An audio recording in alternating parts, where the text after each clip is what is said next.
Records presents After the Show. I always tell you, ain't nothing like it. It's the best show you're going to ever see.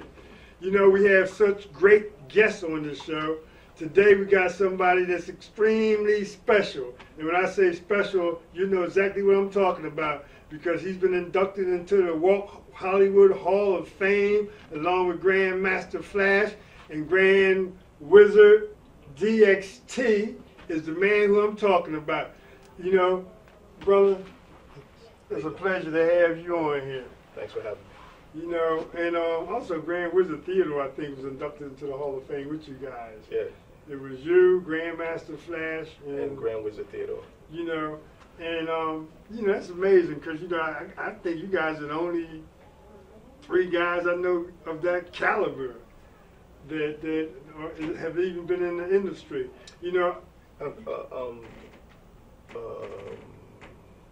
along with Run DMC, Jam Master Jay was also inducted when they got inducted. Oh, okay. So Run DMC and yeah, they're in the Rock Walk. Oh, okay. Then, you know, I apologize for that one. You know, I guess they should have been in there anyway. Yeah, I agree with that. But from the first generation, the inner core of the hip hop culture, we're the three of us are the ones who were the first to be inducted. Okay, then after you 3, that's when no one else has been inducted. Oh, okay. That's it. Okay, so altogether, it's been. Tell me who's been inducted in the Rock Walk. Yes. Run DMC and Grand Wizard Theodore, Grandmaster Flash, and I. Okay, that's great. You know, what first made you to become a DJ? Because, you know, I know that, you know, to me, you're second to none. So. I grew up in the Bronx, and there were certain cultural impacts that, the young people gravitated towards. One of the very first ones was Muhammad Ali. Growing up, was a hero, and then Bruce Lee, and then Kool Herc. And so when Muhammad Ali was, you know, the icon, everybody was into boxing, Bruce Lee came along, martial arts, and then this guy in the Bronx who we had access to was playing a very obscure collection of records that no other DJ, when we would go to different parks to hear people play, no one else had those records. And there was a style of dancing that's called breakdancing today that you would do with this particular collection of records. And he had, you know, he was the one guy who played those records. And so he became an icon for the young people to gravitate to. Now, I grew up I started as a drummer. And so I was playing drums at the time. When I saw Kool Herc, I put my sticks down, and I wanted to be a DJ. Because it was so impressive to me to see a guy with a pair of turntables who appeared like a rock star, you know, and incredible sound. First time I heard a massive sound system just playing records, it was very impressive. You know, it's something too, because, you know, I mean, we had a label, you know, some years back called Mac Dad Records, and we had a few records on there. One was Do You Want to Break Dance, which was a group I believe we had back then called True Design. Okay. Now, I know that, you know, some of the superstars, and I say superstars, they reached out to you to get you involved in some of their projects as well. Before I started talking about the superstars, when you first started in the Bronx, you know, what were you doing it in the nightclubs or in the parks? How were you first started? Well, when we first started, it was 3 of us went to elementary school and then junior high school. And so DST, which became DXT, was originally DST, which was 3 different people. Oh, wow. Derek, Chevin, and Timmy. And we were all in the band together. And then we got into the music, DJing. And so we started doing house parties. So we became the top DJs for house parties, because we didn't have equipment to do major events. And we were young, we were like 14, 15 years old. So we were seriously into it, and we were into the technology as well. And so we started playing in, going to people's house to play in the back room with the speaker out front with no headphones, no nothing, and it was just fun, you know. We started that way, but then the technology started to change, and then we disbanded. They went separate ways, and so I remained DST because D Street was my nickname. So D period ST, it stayed DST. Okay, so with it staying DST, let me ask you this. It's DXT now. now. It's DXT now, yeah. That changed in 1990, but that's you we have to do a whole 3-hour show for me to explain. Explain why you changed the DXT from DST. Okay. It represents change. Okay. All right. Well, you know, we'll get into that one day too. Yeah. But you know what I really want to get into, you know, because a lot of people may know and they may not know, because you have multiple Grammys. Well, we got 2 Grammys for Herbie Hancock, back to back. Best R&B performance for Rocket, and then another song called Hard Rock. We got another best R&B. And to be honest with you, I have no idea how we got that one, but we got it. Isn't that something? How did you first meet Herbie Hancock? Because I remember years ago, and I say years ago, I'm going back to, oh man, maybe like 70, 71. There used to be a place in the Village in New York where they used to have jam sessions. And I remember they used to have, I forget the name. Was it the Village Gate? I don't think it was the Village Gate. You know, it could have been the Village Gate because that's a pretty popular spot. But, right. You know, wherever it was, I just remember, you know, I was young. And when I went in there, they had tree stumps for seats. Oh, okay. You know. I'm too young for that one. I've never seen that. Yeah. It was a bunch, I don't know where they got them, but they was all tree stumps, and they were for seats, and they had tree stumps for tables, and they had jam sessions. That was the first time I ever met Herbie Hancock. If he remembers, you know, he was one of the guys that was in there doing the jam session. But how did you first meet Herbie Hancock? Well, I was the DJ at the Roxy's, which was the #1 nighttime event, nighttime club scene in New York City. And so all the celebrities were there. And it was the first downtown huge mega club where DJs from the Bronx was able to play. And most of the time it was all disco, dance, and so no one was in there playing beats before. And so it became the go-to place for nightlife. And so different celebrities would come through it, and apparently Herbie was looking for someone to work on his new record. And his manager, Tony Mylant, got in contact with the record company that I actually was working with, that I met also at the Roxy, Celluloid Records, and they wanted to get in contact with Bill Laswell, who became my label mate. And so he told me, we got a call from California. Herbie Hancock is looking for some tracks for a project. We're going to do a couple of tracks. We'd like for you to get involved in this project. And so they brought Herbie to the Roxy and said, this guy is doing something new. No one's seen this before, and we should definitely get him involved in where we're going with the record. So I actually didn't meet him at the Roxy. I met him 2/3 into the record. And then I flew out to LA, and I met him when we were working in LA. Yeah. Is there something, when you, the label that you were on, what was it? It was called Celluloid Records. Celluloid. Celluloid. Yeah. Celluloid. Yeah. Yeah. So where were they headquartered at that time? They were from out of Europe. Oh, their headquarters in the United States was in Midtown Manhattan. Okay. And I mean, it was an experience. Well, we're going to continue to talk about that in 1 second. We're going to take one break. We're going to take a break 1 minute, and we'll be right back with Grand Mixer DXT.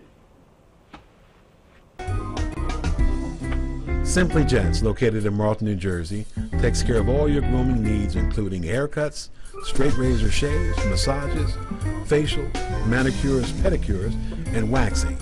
To find more information or book an appointment, visit us online at www.simplygents.com.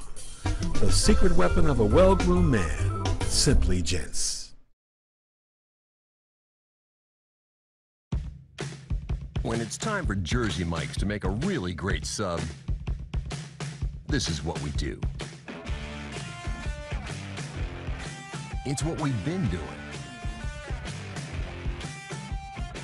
It's what we've always done. It's what we'll always do. So what are you doing? Jersey Mike's. Be a sub above. Today's show has been sponsored by More Than Gifts. Come see our new location in Marlton, New Jersey. Not just gifts, but more.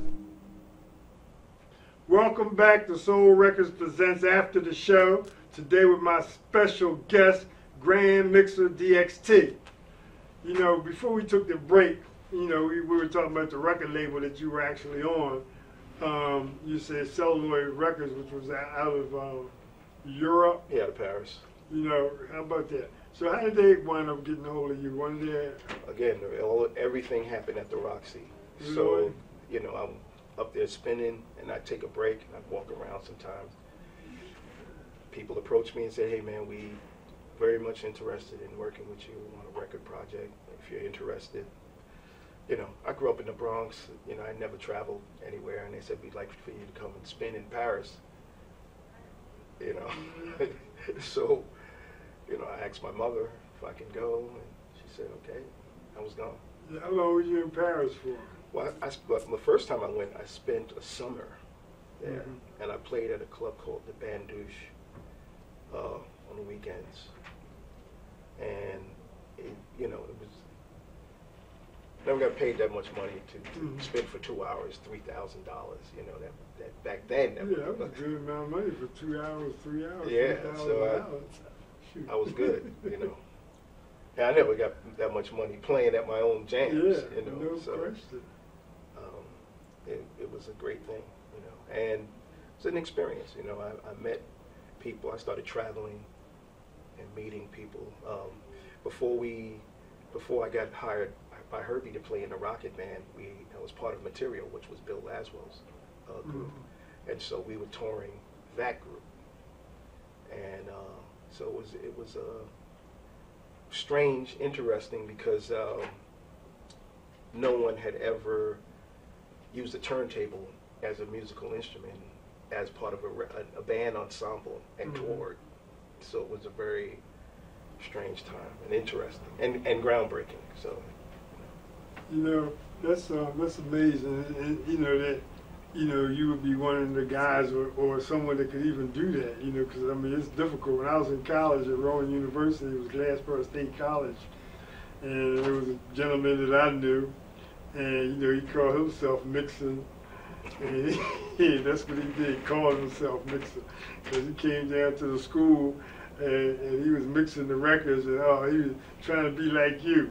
And all the students was getting mad at me for even bringing him there, saying, "You messing up the records." I've seen that before. Yeah, you know. So no, he definitely wasn't you. I hope he watches the show to see that I got you on here. Yeah, that's not right. You know, but when just don't say his name on there. Yeah, I ain't gonna say his name. No, I ain't gonna say his name because he's a pretty good guy. Okay. So I'm not gonna say his name, but he definitely wasn't you. You know, he was imitating you, but he did a bad job at it. Well, he tried. Yeah, he definitely did that. He definitely tried.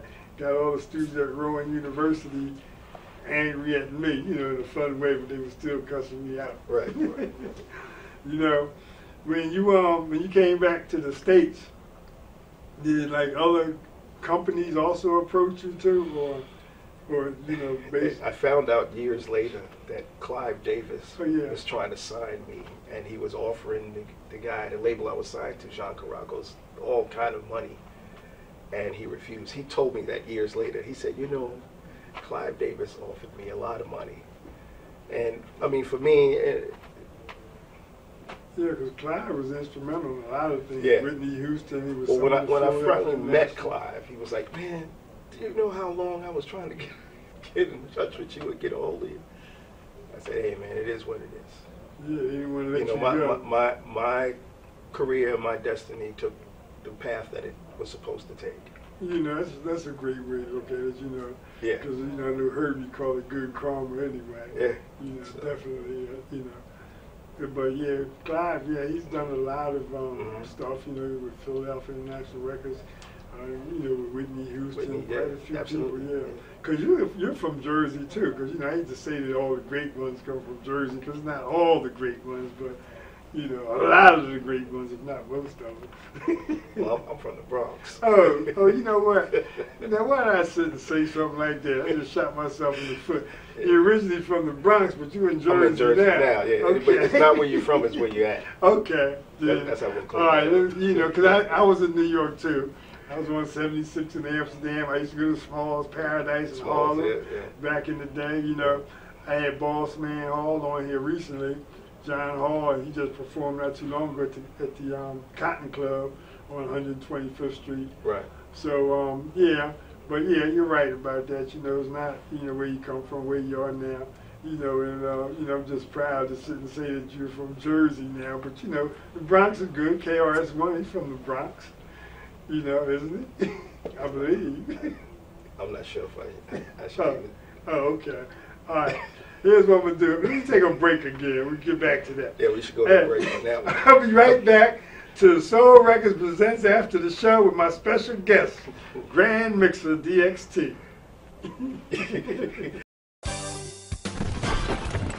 Today's show is sponsored by Hardgrove Demolition, your demolition experts. Hardgrove is a family-owned and operated business right here in the southern New Jersey area, bringing you 45 years of demolition expertise. Hardgrove has all your demolition needs, from emergency demolition service to demolition equipment rental. Hardgrove is one of the state-approved recycling facilities right here in the southern New Jersey area. No job is too big or too small for Hardgrove Demolition. Contact them today at one of their 3 locations. When I was injured, I couldn't play basketball for my entire sophomore year. After years of wear and tear, I knew something was seriously wrong with Deja's knee when the swelling wouldn't go down. Young athletes are still growing. They need specialized care only available here at Dayton Children's. I wanted the best care for Deja because I wanted her to return to the thing that she loves to do, and that's basketball. At Dayton Children's Sports Medicine, we're treating tomorrow's champions. Right care. Right now, Right here. Dayton Children's. Just right for kids. When it's time for Jersey Mike's to make a really great sub, this is what we do. It's what we've been doing. It's what we've always done. It's what we'll always do. So what are you doing? Jersey Mike's. Be a sub above. Today's show has been sponsored by Farmers Insurance in Voorhees, New Jersey. To protect your assets and the people you love, call Mike Skoranek, your local Farmers Insurance agent, at 856-336-2553. We are farmers. Bum, ba-dum, bum, bum, bum, bum. Welcome back to Soul Records Presents After the Show. Here I am with my very special guest, Grand Mixer DXT. You know, before we took a break, Grand Mixer, we were just talking about, you know, some of the, you know, like you being from the Bronx, but now being in New Jersey, and you know, there's a lot of youngsters. I guess you know some of the youngsters may not know you as well as I know you, but some may, because you know you're actually a pioneer, one of the originals, you know, and so. I think with you and Grandmaster Flash, the guy, and Run DMC, you know, and Theodore, they were inducted into the Hollywood Walk Hall of Fame. You know, that's a great thing. That's a big thing. I mean, you can't get no bigger than that in your industry. Right. Well, I mean, when I got the call, I thought I was being punked. So I didn't think I thought I was going to show up at the airport and somebody runs out and hits me with a giant powder puff. You know, so I didn't take him serious at all. I was like, yeah, right, thank you, goodbye, click. And then Tony Barras called me and he said, D, it's for real, like, it's for real. I said, for real? For real? I'll take it. You know, but I originally, in the dialogue, as the dialogue ensued, I said, you know, I think it would be right to induct Kool Herc, Kokla Rock, and Clark Kent. Those are the original Herculoids of Kool Herc's crew. And they're the reason why all the rest of us are doing what we're doing. So I felt that if anyone should go in, it should be them first. And it was like, that's really humble of you to, I was willing to pass for them to do it. But there were complications with that group of people, so it didn't work out. And so it became me, Flash, and Theodore. Okay. You know, I forgot, because Grandmaster Flash, where was he from? He's from the Bronx. Okay. You know, so, you know, birds of a feather flock together. Grandmaster Theodore's from the Bronx. Yeah, so both of you guys, all you guys from the Bronx. Well, with the inner core of the hip-hop culture, it all started in the Bronx. You know, that's amazing. I didn't even realize that, you know. So now, you know, you're basically, you know, someone told me that you're really putting some new recordings together or something. I got a couple of projects going now. One is a group, it's like a P-funkish rock group called Drake to Maniac.